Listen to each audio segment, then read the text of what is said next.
নমস্কার তোমাদের সবাইকে সানা স্মাইল এডুকেশন সেন্টারে স্বাগত জানিয়ে আজকের ক্লাসটি শুরু করছি। আজকে তোমাদের সঙ্গে আলোচনা করব তোমরা যারা ষষ্ঠ শ্রেণীর তৃতীয় পর্যায়ক্রমিক মূল্যায়ন পরীক্ষা দেবে তোমাদের জন্য রায় ও মার্টিন প্রশ্ন বিচিত্র থেকে ষষ্ঠ শ্রেণীর বাংলা বিষয় মডেল নাম্বার 4 সমাধান করে দেখাবো। চলো দেরি না করে মূল বিষয়ে যাওয়া যাক। দেখো একে কি আছে, সঠিক উত্তরটি বেছে নিয়ে লেখো। একে আছে ন্যায়ের বিধান দিলেও সঠিক উত্তর হবে রঘুবনী, অপশন খ। পরবর্তী দেখো দুই দাগের পারাবার শব্দের অর্থ হলো, উত্তরটা লিখবে সমুদ্র, অপশন গ। তিন দাগের প্রশ্ন উত্তরটা হবে অপশন খ নকশা আঁকা ঝিনুক। চারের উত্তরটা হবে অপশন গ কালীবাবু।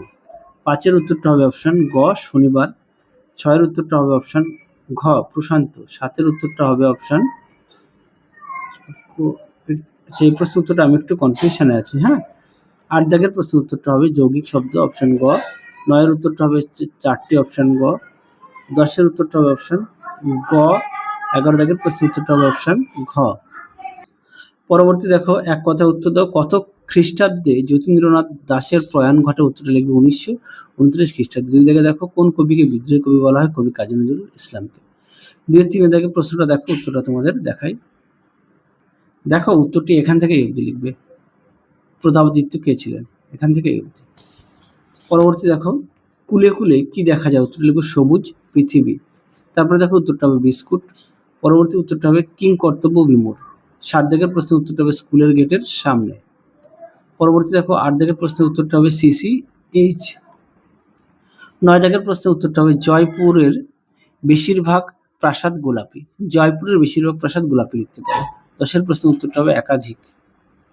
পরবর্তী দেখো 2 এর 11 দাগের প্রশ্নটা উত্তরটা দেখো নিচে লিখে দিয়েছি। আচ্ছা, পরবর্তী দেখো নিত্য সম্বন্ধীয় সর্বনাম। যে সব সর্বনাম পদ বাক্যে পরস্পর সম্পর্কযুক্ত হয়ে ব্যবহৃত হয় তাকে বলে নিত্য সম্বন্ধীয় পদ। আশা করি দেখে নিয়েছি, যেমন যে, সে, যা, তা। পরবর্তী দেখো এটা একটু আন্ডারলাইন করে দিই, তাহলে তোমার বুঝতে সুবিধা হবে। দাগ নাম্বারটা দেখো দেওয়া আছে। পরবর্তী দেখো 2 এর 12 দাগের প্রশ্নটা দেখো, যৌগিক বাক্য কাকে বলে? উত্তরটা দেখো। দেখো উত্তরটি এখান থেকে অবধি লিখবে।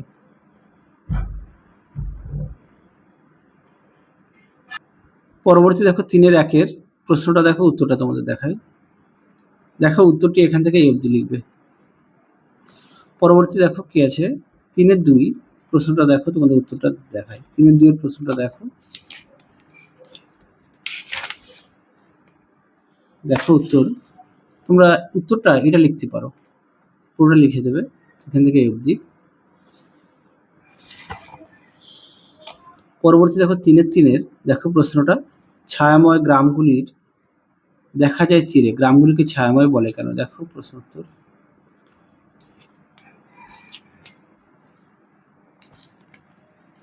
দেখো উত্তরটি তোমরা এখান থেকে অবধি লিখবে। পরবর্তী দেখো কি আছে 4 এর 1 এর প্রশ্নটা দেখো, উত্তরটা হবে ব্রিটিশদের পরাধীনতা থেকে ভারতের স্বাধীনতা স্বপ্ন দেখছে। তারপরে দেখো 4 এর 2 এর প্রশ্নটা দেখো, তোমাদের উত্তরটা দেখাই। পরবর্তী দেখো 4 এর 3 উত্তরটা দেখো। আচ্ছা, এই প্রশ্নের উত্তরটা তোমাদের পরবর্তী সময় আমি দেখিয়ে দেবো। হ্যাঁ,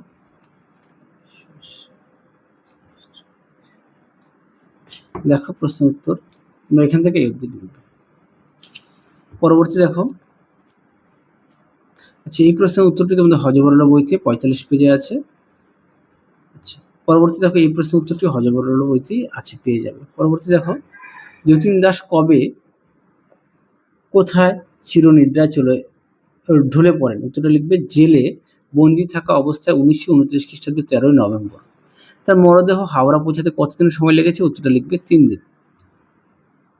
সভাধার গ্রহণে কারা উপস্থিত? উত্তরটা লিখবে শ্রীমতী কমলা, শরৎচন্দ্র, বিধানচন্দ্র রায়। পরবর্তী দেখো 6-2 নন্দিতা বিষ্টুকে দিয়ে কিভাবে ম্যাচ ড্র করিয়েছিল? উত্তরটা দেখো।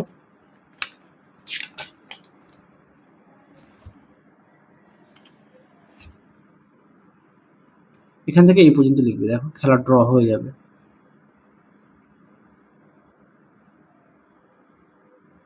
এই পর্যন্ত। পরবর্তী দেখো 6-3 এর প্রশ্নটা একটু দেখো, তোমাদের উত্তরটা দেখাই। কি বলেছে? যার কথা বলা হয়েছে তার পোশাক পরিচ্ছদ। দেখো প্রশ্ন উত্তর 5। এখান থেকে এই পর্যন্ত লিখবে, এখান থেকে এই পর্যন্ত। তারপরে বলেছে আচার আচরণ সম্বন্ধে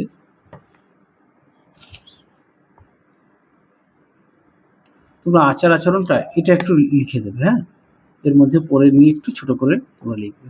দেখো সুধীরবাবু বাইরের স্বভাবের মানুষ হলেও তোমরা এখান থেকে এই অবধি লিখবে আচার আচরণ। পরবর্তী দেখো কি বলেছে, ছাত্রদের জন্য তিনি কিভাবে খাটেন গল্প অবলম্বনে জানো।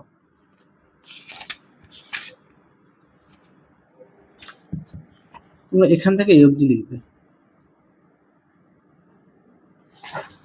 পরবর্তী দেখো কি আছে, 7-এর 1 দাগ, 7-এর 1 দাগের প্রশ্নটা একটু দেখো, তুমি উত্তরটা দেখিয়ে দিই।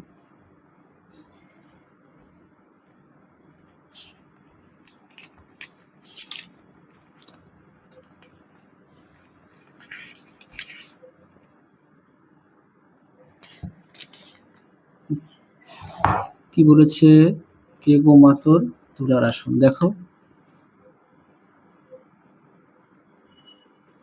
উত্তরটি এখান থেকে এই অবধি লিখবে। পরবর্তী দেখো 7-এর 2-এর প্রশ্নটি, উত্তরটা তোমাদের দেখাই। প্রশ্নটা একটু দেখে নাও 7-এর 2-এর।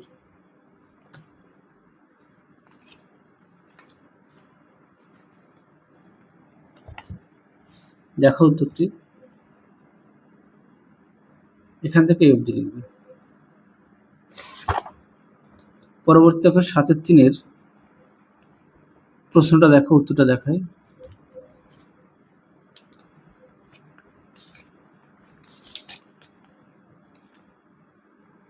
দেখো উত্তরটি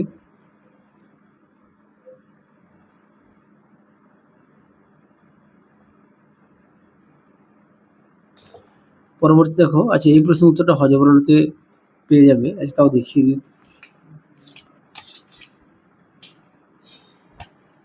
দেখো উত্তর তুমি এখান থেকে একটু পড়ে নিয়ে লিখবে। পরবর্তী দেখো 8-এর 2-এর প্রশ্নটা একটু দেখো।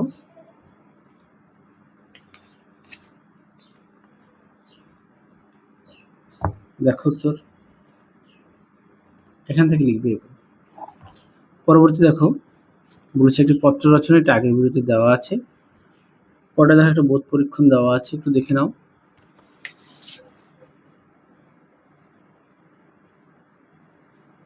দশের 1-এ কি আছে, সঠিক উত্তরটি বেছে নিয়ে লেখো। এটা উত্তর হবে সর্বনাশা।